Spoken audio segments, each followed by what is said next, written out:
Governor, it's a pleasure to welcome you. Well, thank you. It's great to be at a TIE event. This is a wonderful organization. I had the pleasure of interviewing you 6 years ago when you were running for the first time. And you were a very successful executive, ran a big company, VC, and then you ran for the governor. It is a great comeback story. When we did the TiEcon with you for the first time here, it was completely in shambles. People were has written off. It's a great story for a lot of people around the world. The question I'm trying to ask is, it takes a lot more than one person to do this, and you were the leader. To share some thoughts on the recovery. Yeah, no, I appreciate that, because I'm very proud of the comeback we've made in this state, and I think it is a good role model. And it's not about one person. A couple key features of it. One is it was about bringing people together again. We're strongest when we're one Michigan. And if you think about it, Michigan went downhill very far, farther than any other state. We called it the lost decade. And the reason, in my view, is because we were too successful. And we got to the point where instead of watching the rest of the world and keeping up, changing, and innovating, we thought we could spend time blaming and fighting with one another.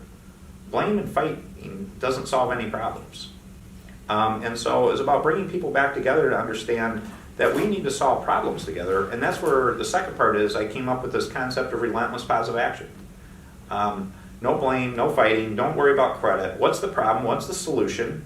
And do it in a fast fashion. We actually joke we work in dog years, 7 to 1. Because when I first came into office, I said, I've got 4 years in the first term to get a lot done, but there's a lot more than 4 years worth of work to do. So I needed a new equivalent. So we said we got to work at a 7 to 1 pace. And so it's a combination of having this positive attitude, not fighting or blaming people, but recognizing here are our problems, here's common sense solutions, and then building a team of people that all believe that same thing. And it really does make a difference. Look at the progress of the state, look at the comeback of Detroit. It's exciting. Among the comeback stories is the way technology is adopted by the state and the big three here. This was the innovation capital, as people say, a century ago, with all the big three automakers here. Well, you shared a great story of how technology is being adopted, and this has become a great mobility center for car connectivity, with the M-City and the other one, putting up in the state. So it's good to share some thoughts on that. Yeah, no, we are the current leader in mobility. We just don't tell people very well about that, but we need to keep it up.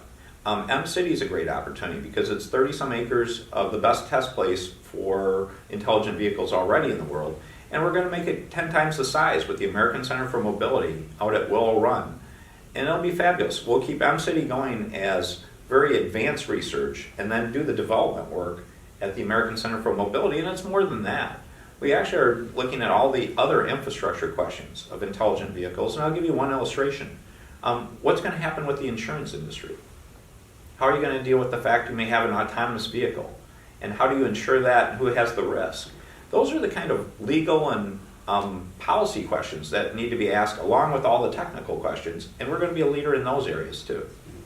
I'm chairing the Global Connectivity track here at the conference, and it is an apt time that we're trying to do this, and Michigan is at the forefront of that. Not just the big three auto players, but beyond that.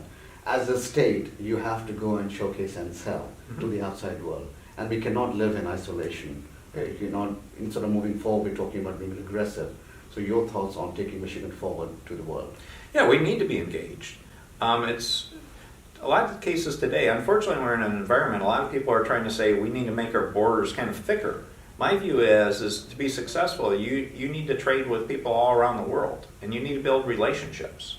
And so I'm very proactive on that. Because again, if you think about it, you actually, by helping other people win and winning together is how you do good business. Businesses, whether it be business or government relations, it's not about having a transaction where you have win-lose. You have to come up with an environment where people win together. And finally, then, Governor, like I said in the earlier statement, that you have been a very successful executive, ran a big company, ran a VC fund, and now you're the chief executive of a fabulous state. Which is more difficult and why? Well, in terms of being chief executive of a state has some unique challenges. And what I would say there is A couple things. One is just the press attention and the attention of everyone. Everything gets magnified. So whatever you do can end up in the newspaper the next day. That wasn't an issue when you're running a company traditionally. But the other part that I really do find interesting, and as part of my background, is there's no position as diverse in terms of the set of issues you have to work with. And I love that.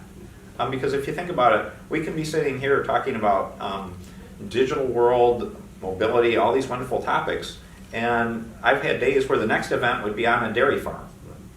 And it's high tech there too, but it's moving from, again, manufacturing to agriculture to all these different fields. And I really enjoy that because it's amazing the amount of evolution and innovation going in all these fields. But you have an opportunity to work on every forefront you can think of.